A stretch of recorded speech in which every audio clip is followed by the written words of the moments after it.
Olá pessoal, tudo bem? Mais uma vez aqui Rogério Belpino, falando com vocês por meio desse podcast que eu criei, né? O História de Curitiba com Rogério Belpino.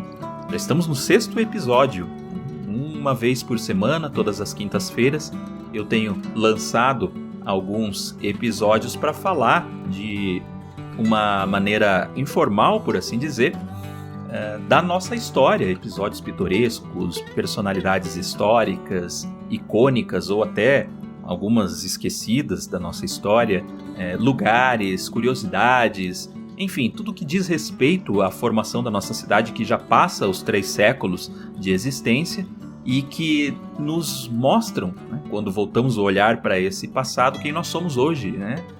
O porquê nós que moramos aqui em Curitiba, ou até para quem não conhece Curitiba, né, com certeza muita gente que ouve esses episódios sem nem mesmo ter visitado a cidade, né, ainda, né? Espero estar despertando essa curiosidade por meio aqui dessa história, que falam aí, né, todo esse conteúdo que fala muito a respeito de nós mesmos, né? Essa é a intenção, né? Nos descobrirmos mais, reforçarmos a nossa identidade, entendermos a importância de Curitiba no cenário nacional. Quero aproveitar para agradecer brevemente os muitos seguidores e ouvintes do podcast que nessas 6 semanas, né, têm acompanhado esses episódios que eu tenho disponibilizado por aqui com bastante esforço, né, tentando fazer isso de maneira regular todas as quintas-feiras. É difícil fazer, né, diante de uma agenda bastante conturbada que temos, mas quando fazemos com gosto, né, tudo fica mais agradável, mais leve também, né? E muita gente que me manda mensagens falando sobre os fatos que apresento, sugerindo novos temas, às vezes até me corrigindo em muitas coisas, né, que eu apresento, né, o que isso, né, acaba sendo bastante construtivo, né, me faz rever muitas questões da história. Isso é ótimo, né, nós vamos construindo a nossa história a partir, né, do olhar que lançamos lá atrás e a partir dessas comparações que realizamos. E vocês têm sido bastante úteis para esse meu desenvolvimento também, né? Muito obrigado, pessoal. Continuem seguindo e também, lógico, divulgando, né? Recomendando, se assim desejarem e puderem, o podcast aí aos amigos. Mas sem enrolar mais, né, eu quero apresentar o tema de hoje, no qual nós vamos aí falar sobre uma das construções mais antigas que nós temos ainda em pé na cidade de Curitiba, né, que é a Igreja da Ordem Terceira de São Francisco das Chagas, ou como a conhecemos, em seu apelido, por assim dizer, a Igreja da Ordem, né, na abreviação do seu nome. A Igreja da Ordem, que existe ali no mesmo local, no Largo da Ordem, esse largo, inclusive, que leva esse nome, evidentemente por causa da própria igreja, existe ali desde 1737. É isso mesmo, né? Desde meados do século XVIII, aquela construção está ali. Sofreu alterações, né, na sua estrutura, na sua estética, até no seu estilo, que é o que eu vou comentar daqui a pouco aqui para vocês também, mas nunca precisou ser demolida para a construção de uma nova igreja no lugar, coisa que aconteceu com outras igrejas do setor histórico, né? Então, ela é considerada como a igreja mais antiga em Curitiba, né, por causa dessa situação, de nunca ter precisado ser demolida. É a mesma construção que está lá desde o século XVIII. Então, só recapitulando a história das principais igrejas do setor histórico, né, para mencioná-las, a Igreja Matriz, né, que hoje é a Catedral Basílica de Nossa Senhora da Luz dos Pinhais, a segunda igreja que podemos considerar a Igreja do Rosário, né, e também a Igreja de São Francisco de Paula, e seria construída lá onde é hoje as ruínas de São Francisco de Paula. Então, lá a construção que nunca foi terminada dessa igreja, né? Essas 3 igrejas né, são antigas também, e até mais antigas do que a própria Igreja da Ordem, como é o caso da Igreja Matriz, né? Mas no caso da Igreja Matriz, por exemplo, que veio desde a primeira capelinha de pau a pique colocada ali na Praça Tiradentes pelos portugueses, onde imperou a imagem de Nossa Senhora da Luz dos Pinhais, né? Teve a sua construção de alvenaria, né? O seu templo edificado, e depois foi demolida por questões estruturais em 1875. Então ela foi totalmente demolida. Aí depois foi feita uma nova igreja, né, que é a que nós temos hoje, a Catedral Basílica, né, de Nossa Senhora da Luz dos Pinhais, que foi inaugurada em 1893. Sim, a instituição católica mais antiga é ela, mas o templo não, né? E no caso da Igreja do Rosário, também uma situação semelhante a essa se deu. A Igreja do Rosário, para quem não conhece, ela fica ali na Praça Garibaldi, em frente à Fonte da Memória, que é a fonte do cavalo babão, o apelido aí que nós costumamos dar. E essa igreja, né, a Igreja de Nossa Senhora do Rosário dos Pretos de São Benedito, esse é o nome completo dela, é contemporânea à Igreja da Ordem, né, na sua constituição. Ela é também de 1737, só que há, inclusive, em fotografias antigas, e para quem passa em frente à Igreja do Rosário, vê na sua fachada, né, nos azulejos azuis que tem ali instalados na fachada da igreja hoje, a imagem da fachada da antiga igreja que existia ali no local, né, ainda em estilo colonial, bastante simples, né, que também, por questões estruturais, precisou ser demolida, né, e isso se deu em 1931, né, e depois, em 1946, foi erigido o novo templo, que é esse que nós temos hoje em estilo neocolonial, né, ou neobarroco, como dizem alguns também. Então esse templo da Igreja do Rosário é mais recente, né, de 1946. E podemos considerar, por último, a Igreja de São Francisco de Paula, né, que, como eu disse ali um pouco antes, ela começou a ser construída, né, como uma ampliação da Capela de São Francisco de Paula, que existia onde hoje há o Belvedere, né? Então ali o que nós temos hoje das ruínas de São Francisco seria essa fachada de entrada, né, a fachada frontal da Igreja de São Francisco de Paula, que seria erigida lá em cima, né? A capela já existia ali desde 1799. Essas obras das ruínas começaram em 1809, mas nunca foram à frente, né? Elas, por vários problemas que eu posso abordar em um outro momento, porque ali é uma outra história bastante interessante também. Posso reservar, inclusive, um episódio de podcast para falar disso depois, né? Ali acabou sendo pausada, paralisada as obras e nunca mais, né, se deu cabo disso, né? Graças a Deus ficamos com as ruínas, que são lindíssimas lá, né? E desta forma, então, temos a Igreja da Ordem, né, que em 1737 foi construída ali e é a mesma que está em pé até os dias de hoje, né? E ela surge, né, naquele local dentro do seguinte contexto, né? Estamos no período colonial, meados do século XVIII, onde o Brasil, a partir de Portugal, era regido por Dom João V. E Curitiba já era uma vila oficialmente fundada há 36 anos antes, né, no ano de 1693. Né? 36 anos antes, se considerarmos o ano, lógico, da criação da Igreja da Ordem, da sua construção em 1737.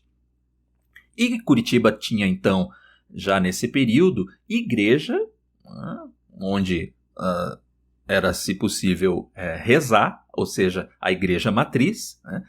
O Pelourinho, onde se fazia a justiça, né? E a Câmara de Vereadores, no qual se era possível administrar a cidade. Então, essa tríade, né, esse tripé necessário para que a vila fosse oficialmente constituída. Bom, muita gente sabe que eu tive a felicidade de ser convidado pela Igreja da Ordem para guiar visitas no seu interior, contando a sua história, falando da sua arte, da sua arquitetura. Enfim, é uma visita de mais de 2 horas que nós oferecemos ali de maneira voluntária para apresentar a igreja, né, aos seus fiéis e aqueles tantos que queiram conhecê-la, né? Tivemos que fazer uma pausa, para dar uma pausa nessas visitas por causa da restauração da igreja, que começou no final do ano de 2022 e tem aí um prazo, né, aproximado de 2 anos para execução dessas obras todas, né? Então, assim que isso se der, que a igreja for novamente entregue, né, se Deus quiser, continuamos com esse projeto.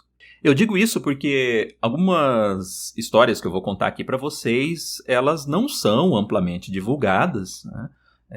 Não porque são ocultas nem nada disso, mas porque realmente são informações que eu fui coletando na minha pesquisa, até para, logicamente, poder adornar, ilustrar e deixar, né, muito mais rica a minha visita guiada, e informações que, né, muitas vezes estão com acesso bastante restrito, né?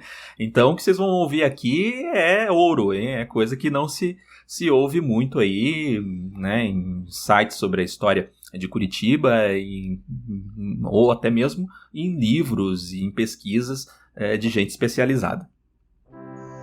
Acontece que por volta de 1729 vem a Curitiba um frei, o Frei Antônio da Conceição, que era um comissário dos Santos Lugares, com privilégios reais, inclusive. E por passagem aqui, na vila de Nossa Senhora da Luz dos Pinhais, ele notou a necessidade de se construir um novo templo religioso, tendo em vista que a vila tinha somente uma igreja, que era a igreja matriz. Era um número reduzido, tendo em vista que Curitiba já tinha, na época, quase 3.000 moradores. Ele passou então pela vila, obteve óbulos, doações entre os moradores, para que se fizesse a construção desse novo templo. E arrecadando-os, confiou esses valores ao tenente-coronel Manuel Rodrigues da Mota. Manuel Rodrigues da Mota era um reinol que habitava em Curitiba, ou seja, ele era um português, né, que, morando aqui na cidade, casou-se com a dona Helena Coutinho, que era, por sua vez, uma pessoa de importante família da cidade aqui na época, né, a família Coutinho. O Manuel Rodrigues da Mota era uma figura proeminente aqui na vila, né? Inclusive, podemos até num episódio exclusivo falar sobre a vida dele, até para entendermos, a partir dos olhos que voltamos sobre ele, como era a vida aqui na nossa Curitiba colonial no século XVIII, né? Mas já basta entendermos aqui, de maneira breve, né, que ele havia até mesmo patrocinado e organizado uma bandeira para o desbravamento e construção do caminho do Viamão, né, que era uma importante rota que ligou o Rio Grande do Sul a Santa Catarina e depois até o estado de São Paulo. Então ele patrocinou e auxiliou no desbravamento, né, desse caminho do Viamão, né. No ano de 1737, então, o Manuel Rodrigues da Mota faz construir, com os óbulos, né, arrecadados e passados à sua confiança pelo Frei Antônio da Conceição, a capela de Nossa Senhora do Terço. Exatamente. Antes da capela ou igreja da Ordem Terceira de São Francisco das Chagas ter esse nome, ela se chamou Capela de Nossa Senhora do Terço, né? Era essa a nominação de então. E o Mota foi também o seu administrador, um formato lá no século XVIII, onde os leigos, né, ou seja, não religiosos, tinham essa participação bastante ativa também na administração de templos religiosos. A capela de Nossa Senhora do Terço, ela existe nesse local, onde é hoje a Igreja da Ordem, até 1752. Quando então o bispo de São Paulo, na época, Antônio Madre de Deus, ele dá a provisão para que a Ordem Terceira de São Francisco das Chagas funcionasse nessa capela. E o que são as ordens terceiras? Elas são associações de não clérigos, né? Ou seja, de leigos ou religiosos, que têm a sua origem medieval. Esse formato tem uma origem medieval. As ordens terceiras existiam em Portugal desde o século XIII, onde se dedicavam a obras de caridade voltadas para seus membros ou também para pessoas carentes que não pertencessem à confraria. E as ordens terceiras estão sempre em devoção a um santo. Então nós temos as ordens terceiras dos dominicanos, dos carmelitas e, no caso da Ordem Terceira de São Francisco das Chagas, os franciscanos. Hoje em dia, a nossa Igreja da Ordem, ela não é mais regida pelos terciários, como são chamados os membros das ordens terceiras. Mas ela preserva no seu nome, né, e também como padroado, né, tendo o padroeiro São Francisco das Chagas. Então há esse formato ainda na nossa Igreja da Ordem, né, em memória ao que foi desde lá o século XVIII. Bom, entendemos a importância imensa que a Igreja da Ordem tem, porque se voltarmos os olhos para a sua história, entendemos que além dela ser a igreja mais antiga de Curitiba, ela é também responsável pelo desenvolvimento social e espiritual da população curitibana nos seus quase 300 anos de existência. Então nós podemos resumir a ampla atuação da Igreja da Ordem nesses quase 3 séculos nos seguintes tópicos. Com a chegada dos imigrantes poloneses e depois dos imigrantes alemães em Curitiba, fato que se deu aí entre 1860 e 1870, mais ou menos, a Igreja da Ordem foi a igreja que abriu suas portas para recebê-los com mais dedicação. Tanto que, por muitos anos, ela celebrou missas nas línguas nativas destes povos, destes imigrantes. Um outro fato bastante interessante também é que de 1896 a 1903, o padre Aulin, ele foi o capelão dos imigrantes alemães aqui na cidade de Curitiba. E ele assume a reitoria da Igreja da Ordem nesse período, né?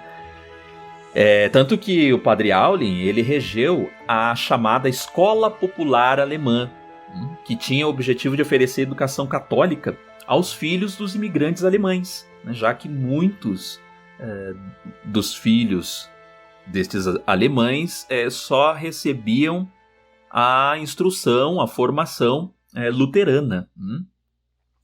E os que não professavam essa fé não tinham o que escolher para a formação dos seus filhos, né?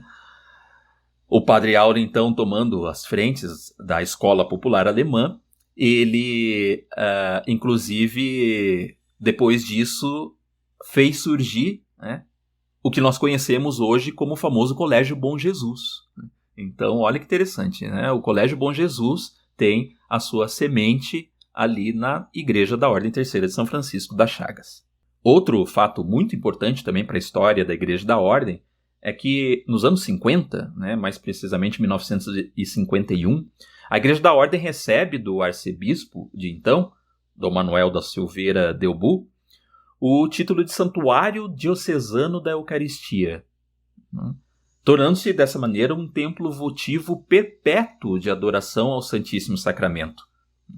Algo que se dá até hoje, né? O Santíssimo Sacramento é exposto de maneira perpétua ali na Igreja da Ordem para adoração. Falando um pouco de arte e de arquitetura, nós podemos ver que na Igreja da Ordem existem 2 estilos arquitetônicos ali presentes, né? Um é o colonial, que remonta, lógico, às suas origens, e um outro que poderia dizer hoje que é o predominante, né, é o estilo neogótico.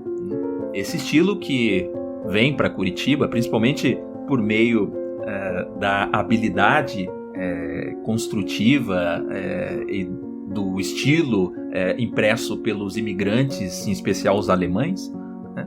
Esse estilo neogótico, como o próprio nome diz, né? O novo gótico, que revive, por assim dizer, no século XIX, o estilo gótico lá dos séculos XIII até os séculos XV aproximadamente, né? Isso nós podemos ver, por exemplo, vou dar algo assim para nós podermos imaginar melhor as estruturas, né, que fazem o desenho das janelas e portas, por exemplo, né? Se olharmos os arcos, né, os arcos eles se fecham num vértice lá no topo, né, como se fosse a ponta de uma ogiva nuclear, vamos dizer assim, né? São chamados então os arcos ogivais. Aliás, as ogivas nucleares têm esse nome, né, em referência a esse formato, né, de arco, né, do arco ogival. Isso é bastante presente no gótico e depois o neogótico revive no seu formato no século XIX. Né? Isso ali na Igreja da Ordem é bastante presente, né, tanto na sua porta de entrada quanto em algumas das suas janelas. Portanto, como já vimos, a Igreja da Ordem foi construída no período colonial, mas nem sempre manteve os mesmos aspectos arquitetônicos da sua origem. A Igreja passou por diversas intervenções nesses seus quase 3 séculos de existência. E, para termos como exemplo, nós sabemos que em 1835, quase 100 anos após a sua construção, a igreja estava passando por sérios problemas estruturais. Houve até o desabamento das estruturas de madeira que sustentavam a cobertura, precisando a igreja aí passar por reparos bem minuciosos. É interessante, inclusive, que nesse período, o coronel Benedito Enéas de Paula, ele administra essa obra de restauração, lá no ano de 1835. E é por isso, inclusive, um dos motivos do Largo da Ordem ter o nome de Largo Coronel Enéas. Ou seja, em homenagem a Benedito Enéas de Paula, que foi um dos responsáveis pelas obras de restauração, essa primeira grande restauração que a igreja, pela qual a igreja passa, né? Mas uma das reformas mais significativas no qual a Igreja da Ordem passou foi a que ocorreu entre 1876 a 1879. Então, ali 3 anos, né? Onde a sua estrutura, que já estava novamente bastante delimitada, passou por uma repaginação. Quem encabeça a arrecadação dos recursos, né, para as obras e que as realiza também é o Antônio Ricardo Lustosa de Andrade. A família Lustosa de Andrade, ela era bastante presente no que diz respeito aos auxílios aí de reforma, de restauração da Igreja da Ordem, né, por vários anos, por várias décadas.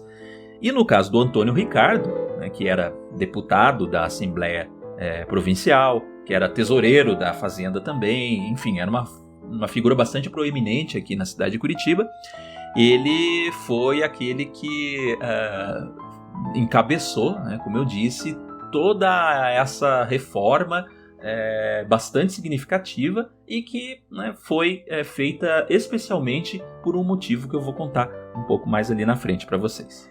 Então, antes de falar desse grande motivo para se restaurar mais minuciosamente a Igreja da Ordem, é interessante a gente ver que foi nesse período, portanto, né, ali no final do século XIX, que o estilo neogótico da arquitetura, né, é incorporado na igreja, né, porque já era um estilo que predominava o mundo, por assim dizer, né, em vários aspectos. Curitiba tem muitos dos seus prédios, não só religiosos, mas edifícios oficiais e até residenciais, que tem, né, o neogótico presente na sua arquitetura. E a Igreja da Ordem, né, por esse período, também recebe esse formato, né?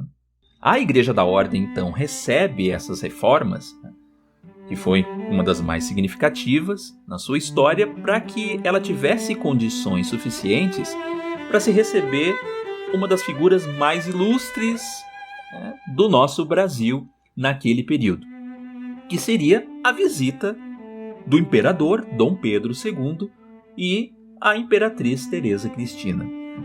Eles passariam aqui por Curitiba em 1880, principalmente para se fazer a inauguração da construção da estrada de ferro Paranaguá-Curitiba. A igreja matriz de Curitiba, nesse período, que seria mais adequada para receber, né, a família imperial, ela não existia, né? Ela estava com seu templo demolido, né? E no seu lugar estava sendo construída, as obras estavam acontecendo, né, da nossa atual catedral. Portanto, a igreja matriz foi, nesse período, provisoriamente transferida para dentro da Igreja da Ordem Terceira de São Francisco das Chagas, né? Então, por esse motivo, ela ficou responsável, a Igreja da Ordem, de receber a família imperial e ali, né, celebrar a missa aos seus ilustres visitantes. Eu quero ler aqui para vocês apenas um trecho da introdução que o Lustosa de Andrade faz, se dirigindo ao imperador Dom Pedro II, a respeito desse trabalho todo, desses esforços que ele empreende na reforma da Igreja da Ordem. Olha só que interessante. Há 3 anos que emprego todo o esforço para a reedificação da Igreja da Ordem Terceira de São Francisco das Chagas, que por muitos anos será a matriz da capital, enquanto não se edificar a nova que se acha parada em seus alicerces. Com a feliz notícia da visita de Vossa Majestade Imperial a esta província, tomei alguns apontamentos históricos em relação à mesma ordem para levar à alta presença de Vossa Majestade e para pedir a sua proteção no restabelecimento da Irmandade inteiramente extinta como o correr dos anos. O grande nome de Vossa Majestade Imperial, que se liga a todas as instituições úteis, especialmente àquelas que, como esta, é toda religiosa, toda de caridade, será um incentivo para o seu florescimento e do proveito à humanidade quando se pratique o fim a que ela se propõe atingir. Digne-se Vossa Majestade Imperial a aceitar este meu insignificante trabalho com a magnânima bondade que costuma a dispensar àqueles de seus súditos que, como eu, o amam e o admiram de coração. De Vossa Majestade Imperial, o mais fiel e reverente súdito. Curitiba, 18 de maio de 1880. Pois vem Dom Pedro II e a imperatriz Teresa Cristina e assistem a missa ali na Igreja da Ordem. Isso no dia 22 de maio de 1880, pela manhã, há uma missa de aniversário fúnebre de um parente da imperatriz, né? E à noite há um solene Te Deum, que é mandado celebrar pela Câmara Municipal de Curitiba em ação de graças pela presença do imperador, né? E também para que se fizesse votos de boa viagem e tudo mais. É muito interessante que Dom Pedro II registra em seu diário a seguinte expressão: a igreja que serve de matriz, enquanto se faz esta, é pequena, porém bonita e muito limpa. A Igreja da Ordem ainda recebe mais membros da família imperial, no caso da visita que a princesa Isabel e o Conde D e seus 3 filhos fizeram aqui em Curitiba, aí no caso para inauguração da primeira viagem de trem da recém-construída Estrada de Ferro Paranaguá-Curitiba. Eles vêm para cá em 1884, também assistem missa na Igreja da Ordem, né? Mas nesse caso a imperatriz já relata que ela gosta sim da igreja, porém não gosta muito da música. Eu poderia discorrer ainda muito mais aqui sobre a Igreja da Ordem e sobre alguns elementos presentes nela, como por exemplo os seus sinos, os lustres que estão presentes na sua nave central, o seu relógio mecânico que está na torre sineira, que inclusive é o mesmo relógio que estava na torre da antiga igreja matriz demolida. Sim, é esse mesmo que se faz presente ali. Enfim, tantos outros elementos, tantas outras histórias poderiam ser discorridas aqui também.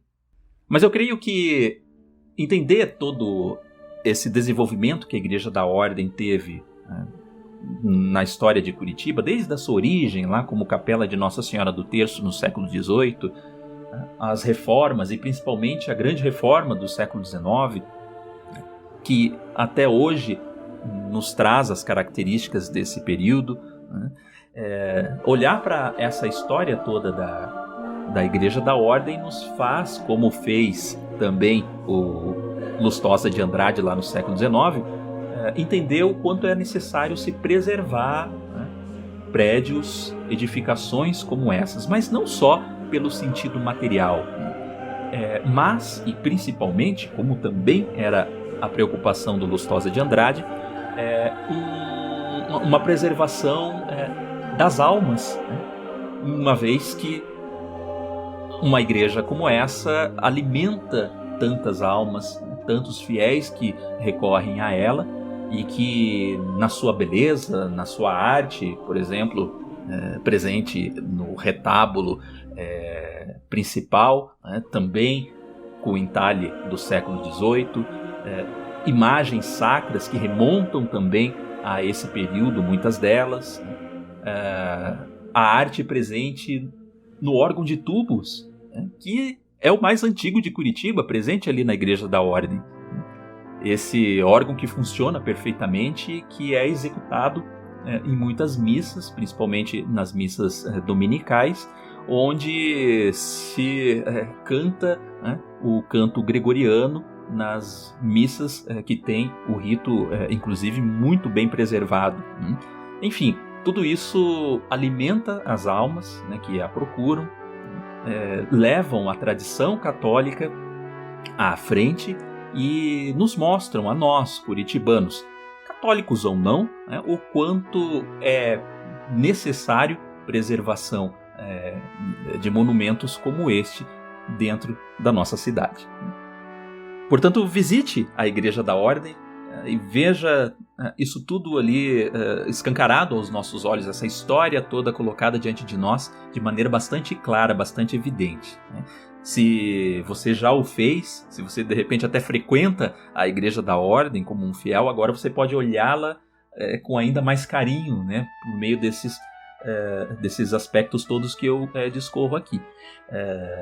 Espero poder voltar a realizar as visitas guiadas ali no seu interior o quanto antes, assim que as reformas, a restauração se finalizar.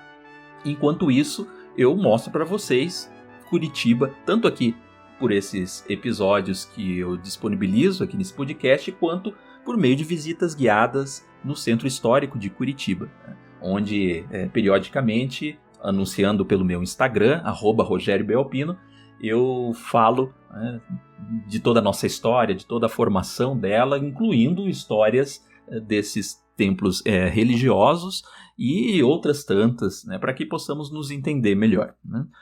Fiquem atentos que eu sempre coloco ali novas datas de visitas que vão acontecer, como se faz para se inscrever nelas, enfim, tudo ali de maneira bastante organizada eu informo por meio do meu Instagram. E conto muitas outras histórias de Curitiba por lá também. Portanto, me sigam por lá. Quem aqui ouviu esse episódio e ainda não compartilhou com os amigos, por favor, peço que o faça para que possamos aí disseminar o máximo possível a nossa história e vivê-la de fato, uma vez que nós temos a posse dessa nossa história, né? E ela está aí para isso, para que possamos cada vez mais vivenciá-la, né? E revivê-la em seus vários aspectos. Tá ok, pessoal? Muito obrigado por me acompanharem até aqui nesse episódio, que foi até um pouco mais longo aí do que o habitual, mas é assim, a nossa história é repleta de detalhes, né? Há muito que ser falado, né? Que possamos sempre discutir e refletir da maneira adequada aqui com vocês, tá ok? Um grande abraço para vocês e até o próximo episódio.